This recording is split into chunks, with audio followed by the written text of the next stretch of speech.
Hey you guys, TGIF, welcome and welcome back to my channel. It is Friday, y'all. We have made it to the weekend. I hope you guys are looking forward to the weekend. I just plan on chilling on the weekend, but I always have something to do. So after I run my little bit of errands, I'm going to chill, y'all, because man, while you are here, go ahead and show your girl some love by liking the video and hitting subscribe if you are feeling the vibe.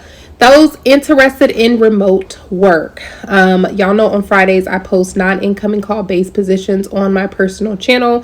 I have 3 positions. I have the direct links on my personal channel. I post weekly. If you work remotely or about to work remotely and you have kids, small kids, you don't know how you're gonna work and take care of them at the same time, I have 2 vlogs on that, on how I set up watching my toddler while I work from home. It has helped a lot of people. I have vlogs. I have like 1 story time on there, but all of my personal stuff is on my personal channel, plus remote work weekly. Feel free to follow it. I will link that in the comments below.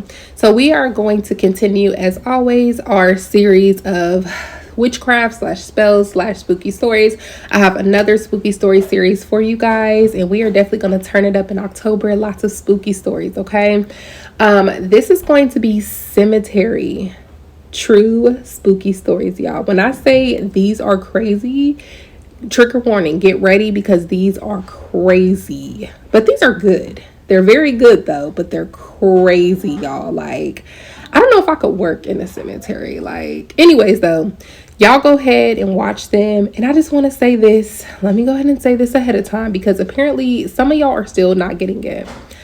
My channel is very spiritual / religion neutral. It's very open. I do not allow people to spiritually condemn or religiously condemn other people on my channel. So please do not watch my channel and try to speak bad about the storytellers, like, oh, they need to do this and this is this is what they need to go through, like condemning them. Like I've said before, people did not grow up how you grew up. Not everybody practices the same religion. Not everybody has the same culture. Some people are not even from the same country as you. Let's please respect other people's spiritual, religious / cultural beliefs.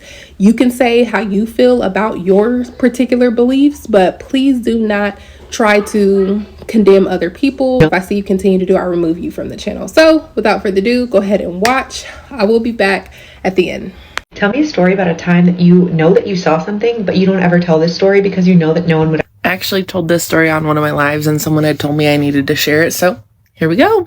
So I was a mortician for many years. So the stories I have are endless, but this story is the first scary experience that I had and is the one that is burned into my mind. So I was a recent college grad and had my first local mortuary job. And I had been there about a month and it was my time to open by myself.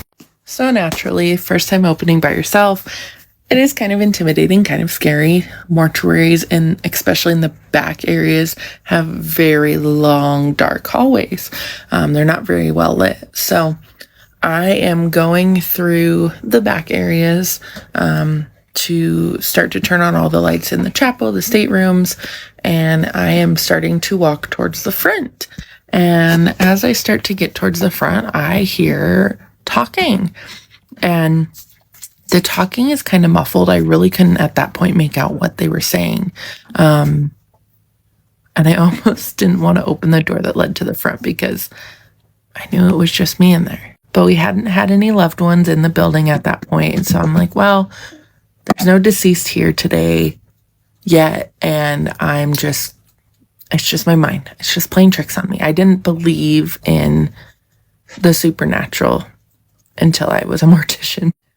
So I opened the door and looked to my right, and there is a man sitting on the bench that's there. And this man looked like any other man. He was having a full-blown conversation with himself, saying how he messed up, how it was all his fault, how his wife was looking for him and he's an idiot, and like all of these things. Well, I am physically frozen. I cannot move a muscle. And I'm just like, in my head, like, the alarm was set. It wasn't unarmed. I unarmed it. It wasn't going off. What's going on? So about 5, maybe 10 minutes later, what felt like 30 hours, my coworker comes in behind me. and she sees him sitting there too. She's also frozen. I don't know what it was. After he was done talking, we were able to unfreeze. I have literal goosebumps. And this man looks at us and he was like, "You're going to be the ones that help my family." And then he walks out, doesn't just float through, walks out the front door and leaves like a normal person.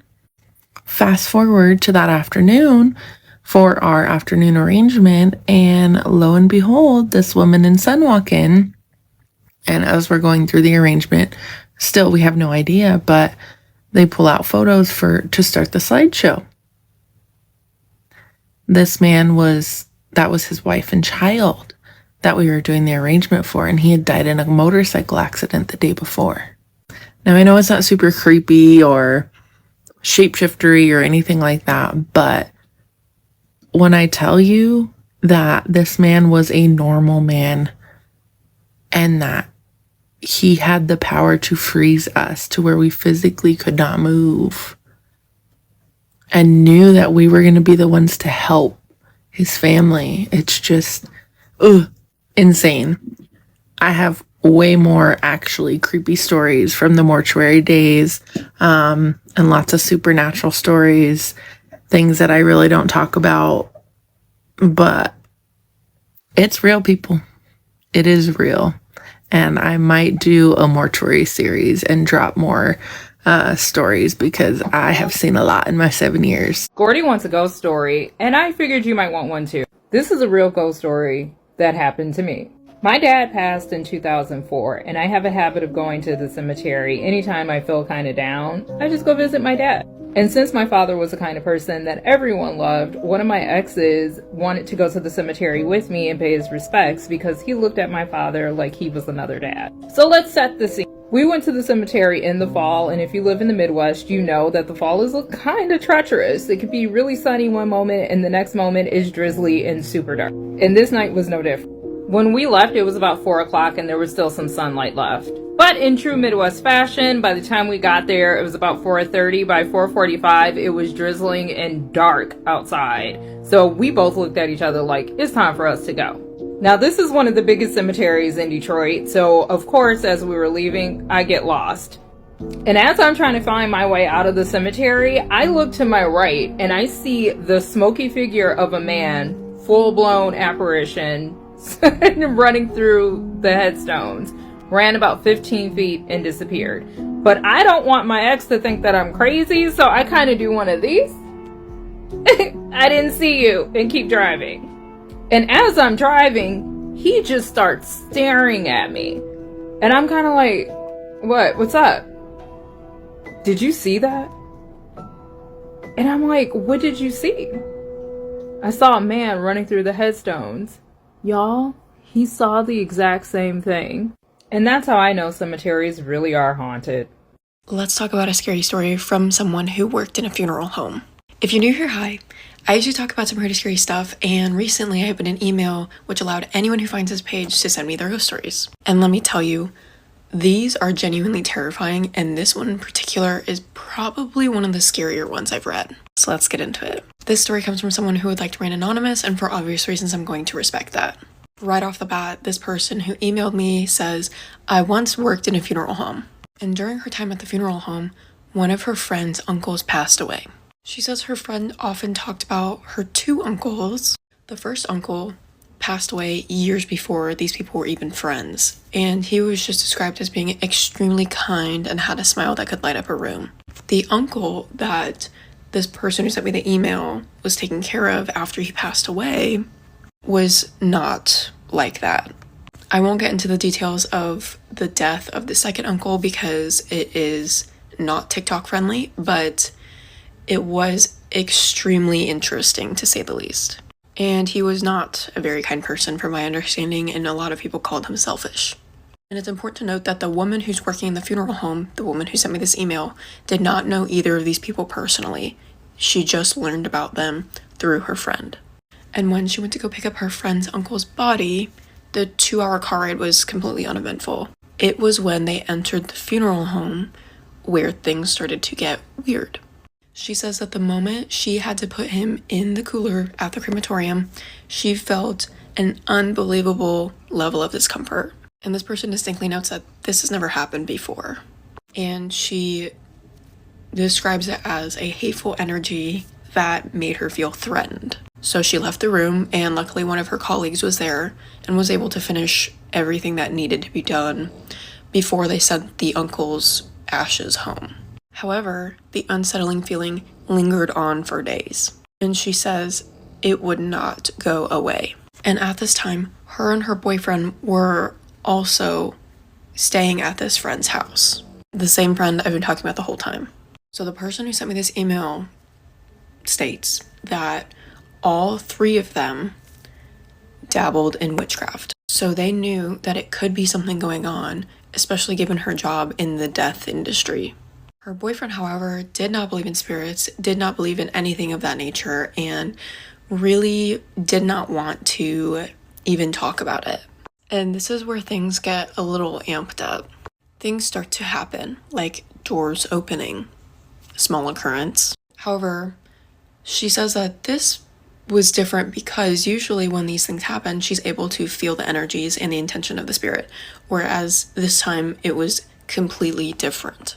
She states that she has never felt uncomfortable at her friend's house. However, her friend was associated with much darker aspects of witchcraft, and as a result, she could feel it.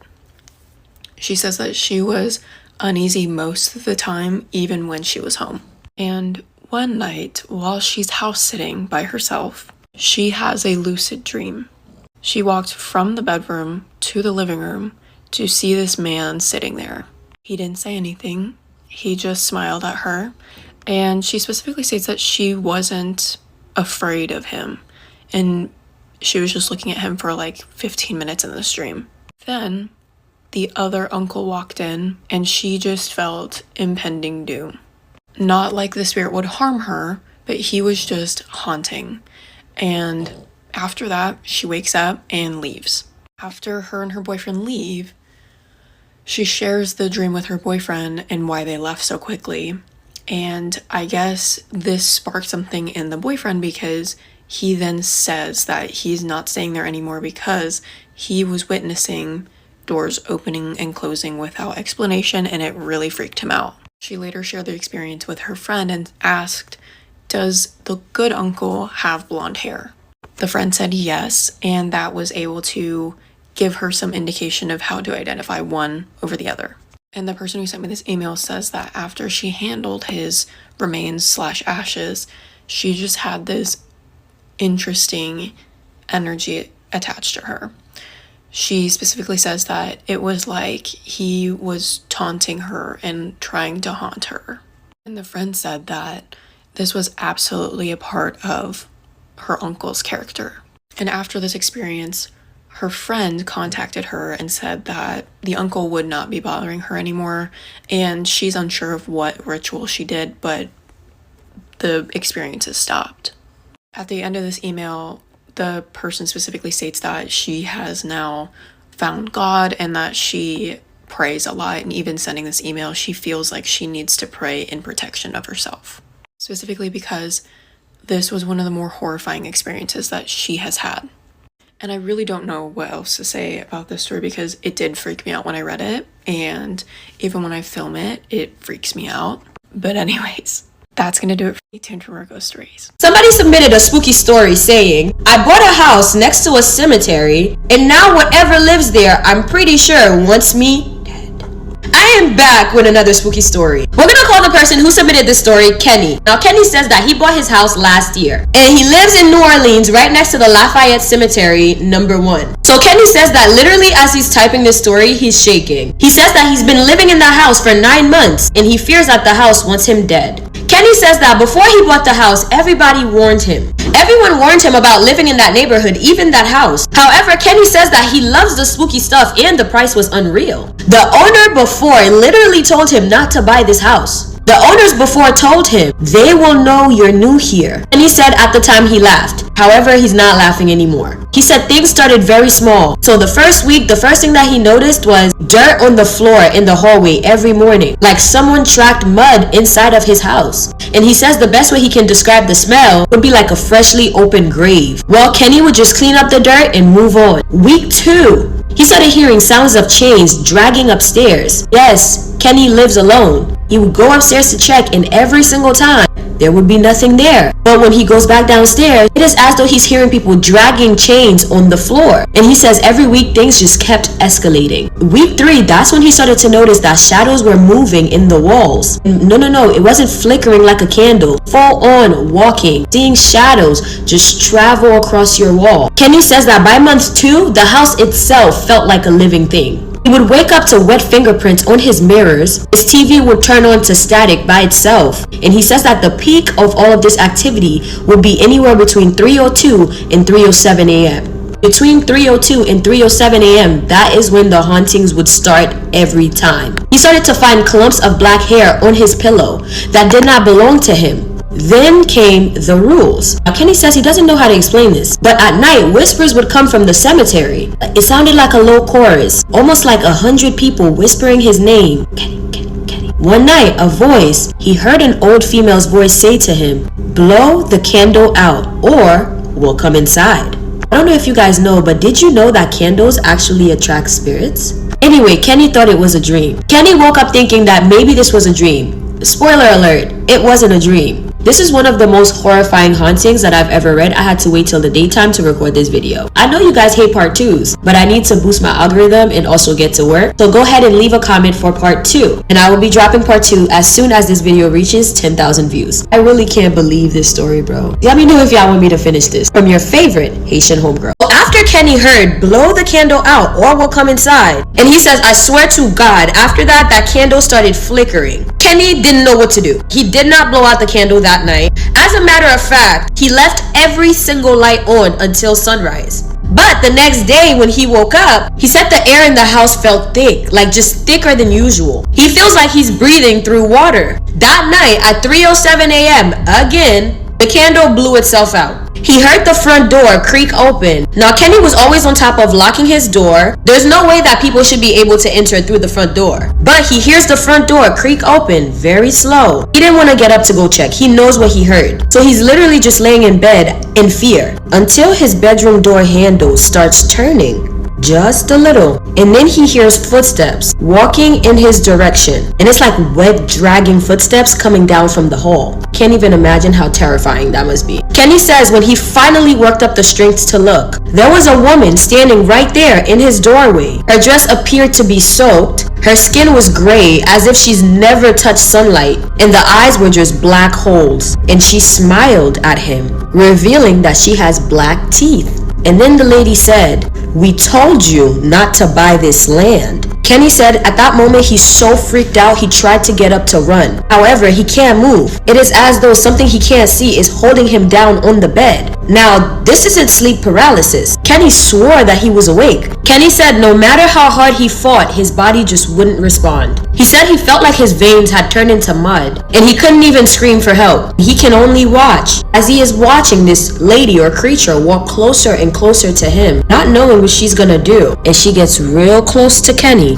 She smiled at him again. Then she walks away, lights the candle on the table, and just disappears. And unfortunately, Kenny is still not able to move. Kenny is watching this candle burn unbelievably fast. So fast that he watches the candle melt and burn through the table. Now at this point, there's a fire starting. Kenny still can't move. Kenny says he closed his eyes, just accepted his fate. And suddenly he felt this wave of energy. Maybe it was fight or flight, because he finally jolted up out the bed and ran out the house. Called the ambulance to come take out the fire. He says when he turns back to look at the house from outside, every window was fogged from the inside. And he could have sworn he saw shadows just moving through the fog. Now Kenny says he refuses to give up his house to ghosts, but the story is unfolding as we speak. So some nights Kenny just crashes with his friends until he figures out what he's gonna do about that house. He doesn't know if the spirits are coming from the cemetery next door or if the house itself has something attached to it. But regardless, he says once he has the money, he's going to invest in a paranormal investigator and hopefully try to perform an exorcism on the house.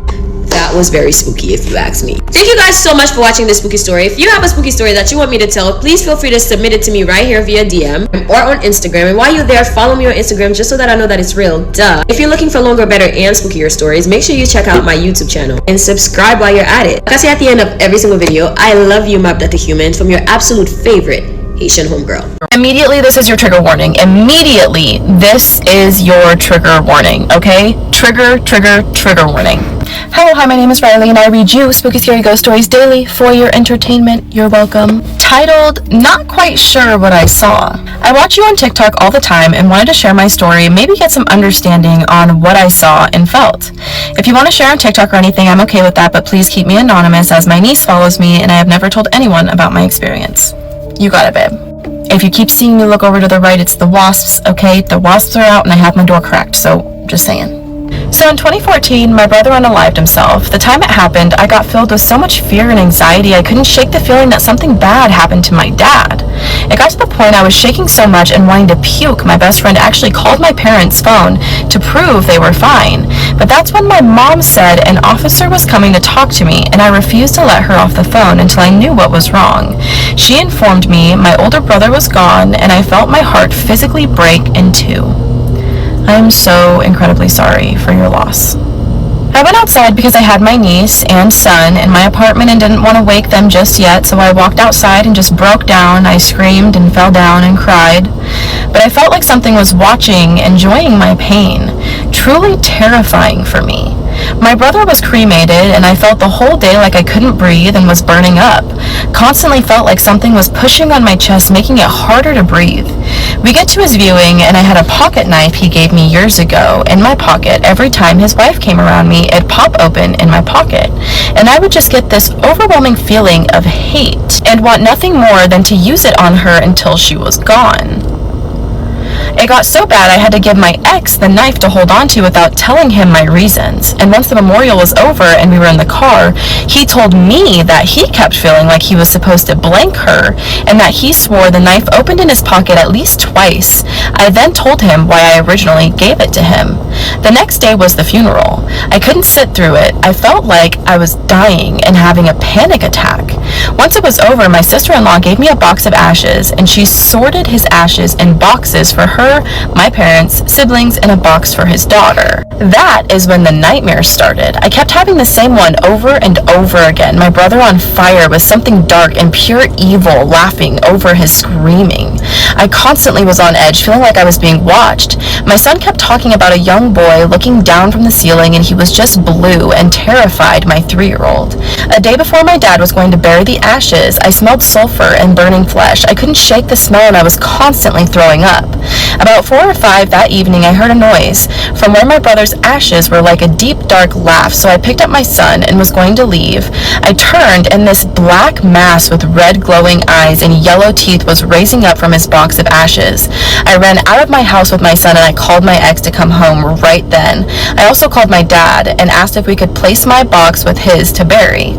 We took it to my dad as soon as my ex got home. I couldn't drive. I was a wreck, so I held his ashes while my ex drove, and our son was in his booster seat in the back seat. The whole ride I had chest pains and sick to my stomach. My parents and my ex said I was pale and looked on the verge of death, so we left my son with them and went to the ER. When we got there, they checked my heart rate and blood pressure. They said I was on the verge of a heart attack level. So after hours, we got sent home with being told to come back if needed and to rest.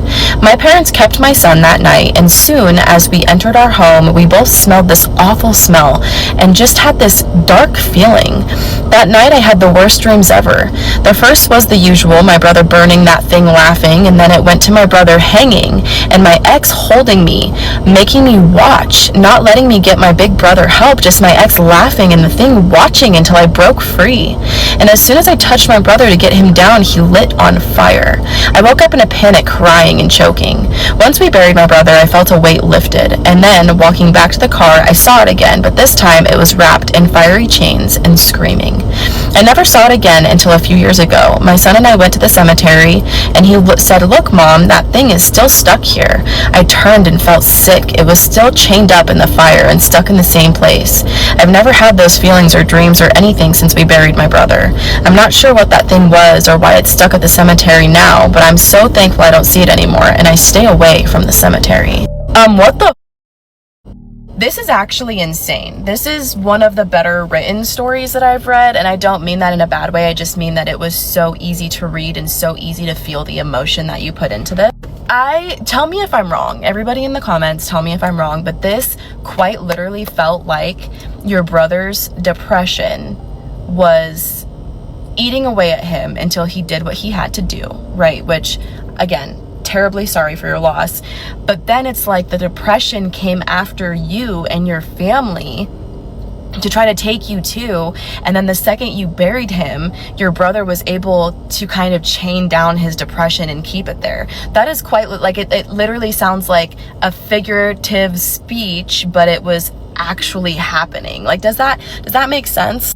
It feels like there was this terrible demonic presence forcing your brother to do this thing, and your brother didn't really get the peace to actually contain it until he was buried. Is 2 and 2 equaling 4 here? This was actually insane. I love the way this is written. If you ever decide to write a book, please send it my way. I will send you my address, babe. 110% will send you my address. This is actually insane.